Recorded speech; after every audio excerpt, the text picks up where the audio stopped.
नमस्कार, मी सुलेमान तांबोळी. दामाजी न्यूज मध्ये आपल्या सर्वांचे स्वागत. बातमीपत्राच्या सुरुवातीला पाहूया हेडलाईन्स. सोलापुरात आढळले 38 नवे पॉझिटिव्ह. सोलापूर ग्रामीण भागात नवे 30 कोरोना रुग्ण. मोहोळ येथे शॉर्ट सर्किटमुळे 4 टपऱ्या जळून खाक. सर्पदंश झाल्याने तरुणाचा मृत्यू.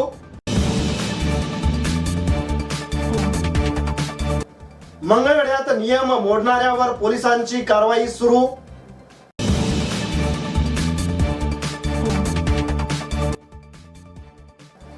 आणि मंगळवेढ्यात लेकीच्या कवितांचे हृदयस्पर्शी सादरीकरण.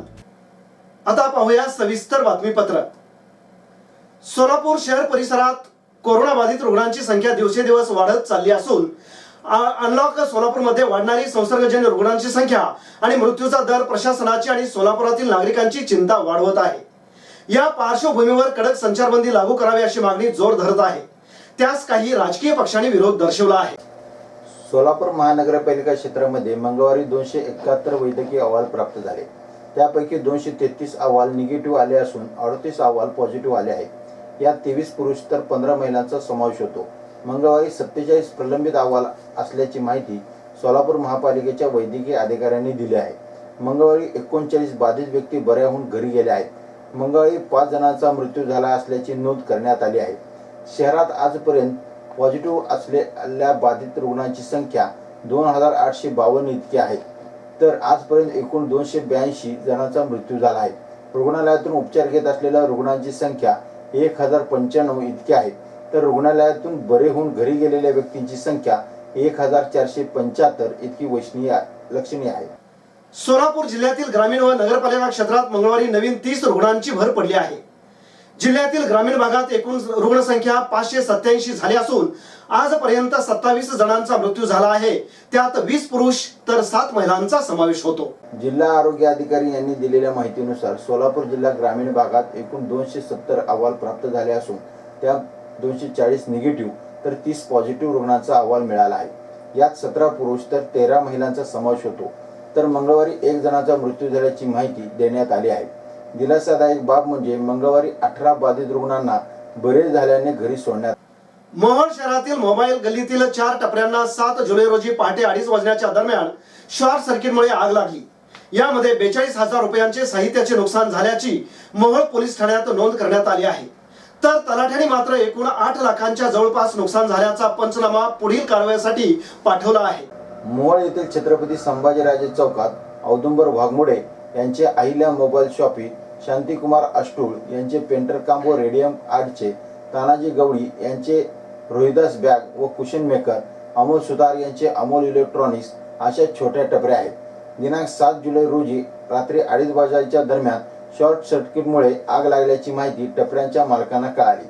लोकांनी एकत्र येऊन पाणी मारून सदरची आग विझवण्याचा प्रयत्न केला.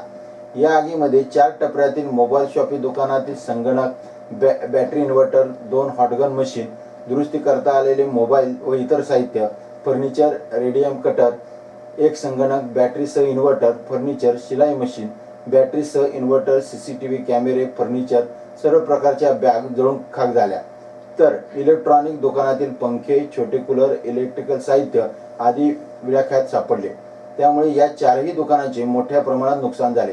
या प्रकरणी शांतिकुमार अष्टूळ यांनी मोहोळ पोलीस ठाण्यात खबर दिली आहे.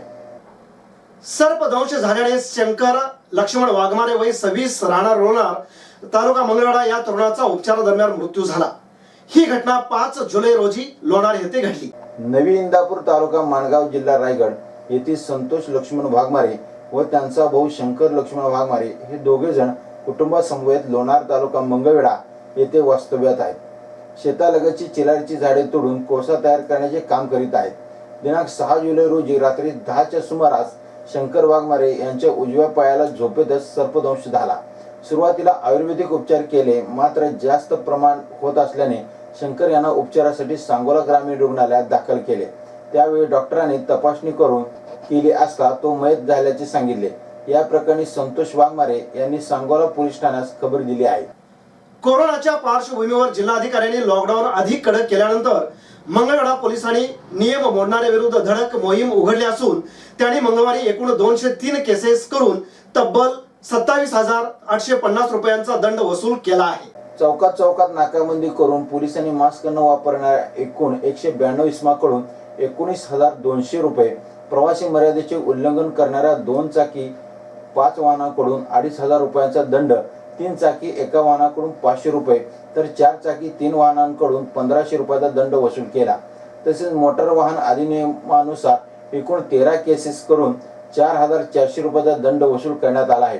तसेच अनपेड 2 केसेसमध्ये 400 रुपयाचा दंड वसूल करण्यात आला आहे. सदरची कारवाई उपविभागीय पोलीस अधिकारी दत्तात्रय पाटील व पोलीस निरीक्षक ज्योतिराम गुंजवटे यांच्या मार्गदर्शनाखाली वाहतूक शाखेच्या कर्मचाऱ्यांनी केली आहे. भावविभोर कविता जेव्हा तितक्याच हृदयस्पर्शीपणे सादर होते तेव्हा श्रोत्यासाठी तो एक विलक्षण अनुभव असतो. असा मंत्रमुग्ध करणारा अनुभव महाराष्ट्र साहित्य परिषद दामाजीनगर शाखेने सादर केलेल्या लेखीच्या कविता या शीर्षकाखालील कवितांनी श्रोत्यांना देऊन श्रोत्यांचे डोळे ओले केले.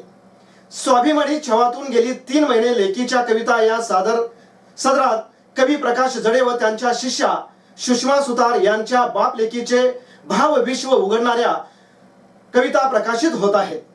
या कवितांना वाचकांच्या कविता प्रकाशित होत आहेत त्या कवितांना वाचकांचा मिळणारा उदंड प्रतिसाद लक्षात घेऊन महाराष्ट्रात साहित्य परिषद दामाजीनगर शाखेने या कवितांच्या सादरीकरणाचा हा कार्यक्रम आयोजित केला होता. या कवितांचे सादरीकरण करून स्मिता जडे यांनी श्रोत्यांना खिळवून ठेवले. कवितेतील शब्द आणि भावना त्यांनी वाचिक अभिनयाने श्रोत्यापर्यंत पोहोचवलं. अवंती पटवर्धन यांचे कविता विषयाचे निवेदन व विवेचन अभ्यासपूर्ण तर होतेच, पण त्याबरोबरच त्यांनी कविता सादरीकरणाला पोषक पार्श्वभूमी तयार करून कार्यक्रमाची उंची वाढवली. या कार्यक्रमाची सुरुवात पत्रकार दिगंबर भगरे यांच्या हस्ते सरस्वतीच्या प्रतिमा पूजनाने झाली. दीप प्रज्वलन अर्चना सलगर, रेखा जडे व संभाजी सलगर, सुषमा सुतार यांच्या हस्ते करण्यात आले. या समारंभाचे प्रास्ताविक करताना दया वाकडे यांनी गुरु पौर्णिमेच्या दिवशी गुरुवर्याच्या कवितांचे सादरीकरण करण्याच्या संधी त्यांच्या शिष्या लेकीला मिळते याबद्दल आनंद व्यक्त केला. दया वाकडे यांनी या कविता सादरीकरणाच्या मैफिलीला एक बंदिश प्राप्त करून दिली. रेश्मा गुंगे यांनी लेखीच्या कवितेवरील साहित्य क्षेत्रातील मान्यवरांच्या प्रतिक्रिया सादर केल्या. शेवटी स्मिता जडे व अवंती पटवर्धन यांनी गायलेल्या बाबा या कवितेतील गीताने अवघे श्रोते भाव व्याकुळ झाले. आणि तिच्या बाबांबरोबरच्या गप्पा, हे सुख बाबांना फार काळ मिळत नाही. त्यांच्या झाडावर उमललेलं हे फूल दुसऱ्या अंगणात जाऊन दरवळत राहतं. हा विरहाचा कालखंड बाबा सहवासाच्या आनंदी दिवसांवरती घालवतो. खरंच कोणी निर्मिलं हे नातं थांगन त्याचा लागे, कोणी निर्मिलं हे नातं थांगन त्याचा लागे.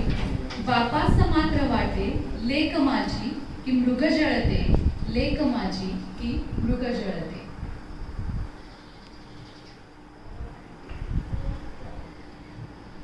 धावत येऊन तिचे मिठी मारणे पायाला,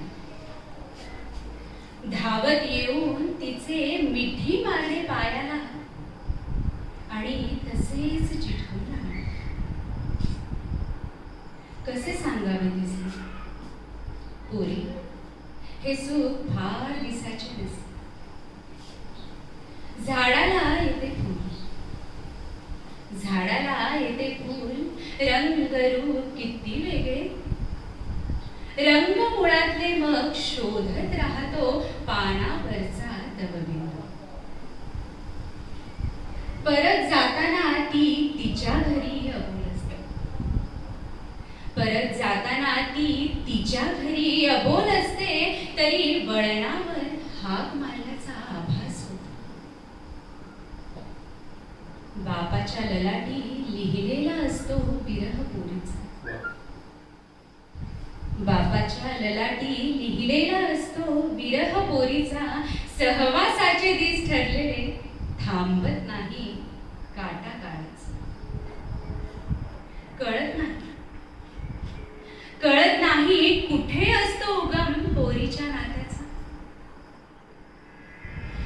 नाही कुठे असतो उगम पोरीच्या नात्याचा, तरीही शोधत राहतो बाप मृगजळात चेहरा तिचा, मृगजळात चेहरा तिचा, मृगजळात चेहरा तिचा.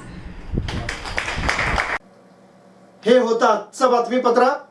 पुन्हा भेटू एका नवीन बातमीपत्रासह. नमस्कार.